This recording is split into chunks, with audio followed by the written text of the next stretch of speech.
Hello friends, मैं वीरेंद्र कुमार फिर से आपका स्वागत करता हूं अपने चैनल पर, जिसका नाम है लीगल वीगल।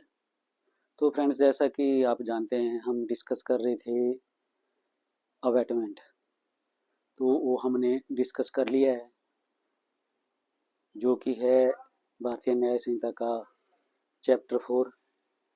तो उसी में ही है अब हम, लेकिन अब हम इसका सेकंड पार्ट जो है वो डिस्कस करेंगे। वो है criminal conspiracy. Criminal conspiracy section 61 of भारतीय न्याय संहिता, और ये जो था इंडियन पैनल कोड का था सेक्शन 120। तो आज इसको डिस्कस कर लेते हैं। बहुत ही इजी है समझने के लिए, बिल्कुल इजी। देखिए क्या कहता है, व्हेन टू और more persons agree with the common object to do or cause to be done, when two or more persons, two or more persons। तो इसके लिए पहला इंग्रेडिएंट क्या हो गया कि टू और मोर पर्सन का होना बहुत जरूरी है क्रिमिनल कॉन्स्पिरेसी के लिए। दो से अधिक पर्सन होना जरूरी है, और उनका ऑब्जेक्ट भी कॉमन होना चाहिए। दूसरा इंग्रेडिएंट इसका हो गया कॉमन ऑब्जेक्ट, कि जो भी वो कर रहे हो वो ऑब्जेक्ट उनका कॉमन होना चाहिए, दोनों का एक ही ऑब्जेक्ट होना चाहिए। कॉमन ऑब्जेक्ट पे वो दोनों एग्री होने चाहिए, या दो से ज़्यादा हैं तो जितने भी पर्सन हैं, 3 हैं, 4 हैं, 5 हैं, उस कॉमन ऑब्जेक्ट पर एग्री होने चाहिए टू डू करने के लिए, और कॉज टू बी डन। अब क्या करने के लिए, एन इलीगल एक्ट। जब ये किस पे सहमत होने चाहिए करने के लिए, एन इलीगल एक्ट। कोई भी इलीगल कार्य करने के लिए जब दो से ज्यादा पर्सन एग्री हो जाते हैं, कोई भी इलीगल एक्ट करने के लिए विद कॉमन ऑब्जेक्ट, जो पर्पज है उसको करने का वो उनको आपस में नोन होता है, दोनों को या जितने भी होंगे उन सबको नोन होता है या शेयर किया होता है एक दूसरे से, तो वो इलीगल एक्ट करने के लिए सहमत होते हैं।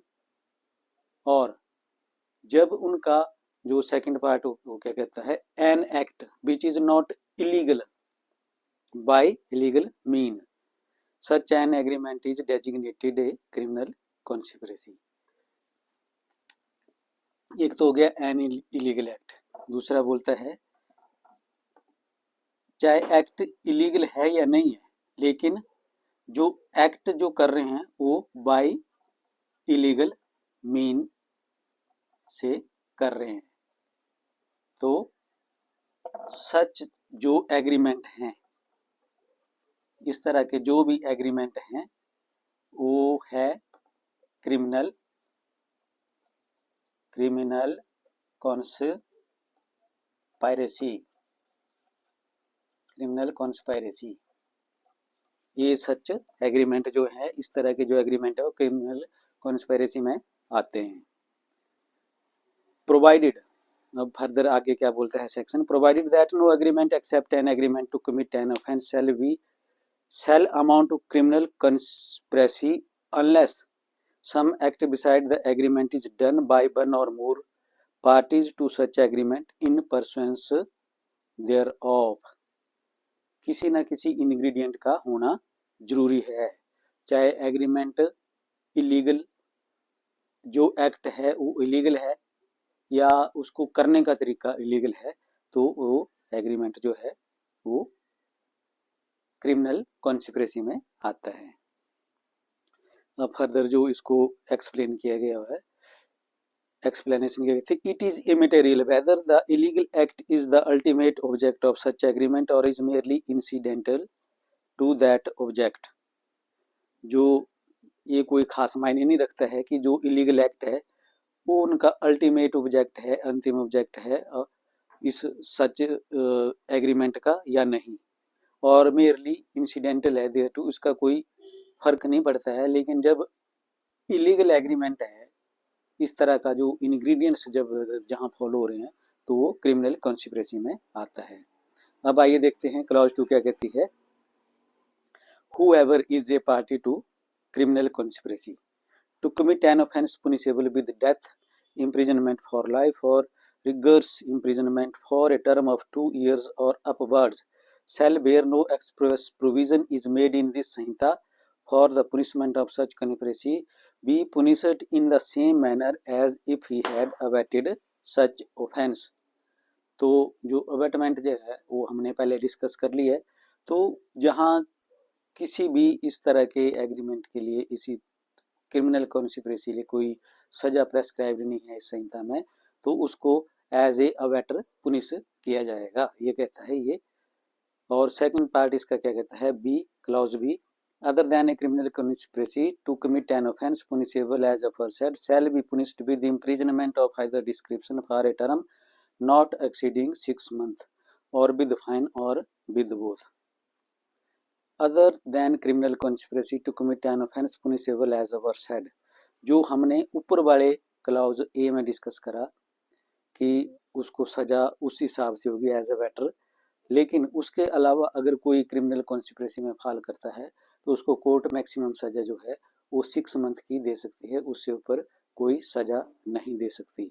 लेकिन जो हीनियस ऑफेंस है जैसे कि क्लॉज ए में डिस्कस किया गया है, जो कि पुनिशेबल विद डेथ है और इम्प्रिजनमेंट फॉर लाइफ है, और जो इम्प्रिजनमेंट 2 साल या इससे अधिक पुनिशेबल हैं वो एज एन अवेटर पुनिश होंगे। लेकिन इसके अलावा जो अदर ऑफेंस है जिनमें 2 साल से कम सजा है उनको जो है कोर्ट 6 महीने से ज़्यादा सजा नहीं कर सकती है, ये कहता है ये सेक्शन।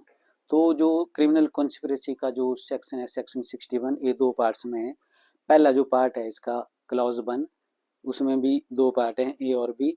वो उसमें डिफाइन किया गया है कि क्रिमिनल कॉन्स्पिरेसी कैसी है, कैसे होती है, क्या है, वो कौन सा एग्रीमेंट क्रिमिनल कॉन्स्पिरेसी में आता है, वो हमने डिस्कस कर लिया है।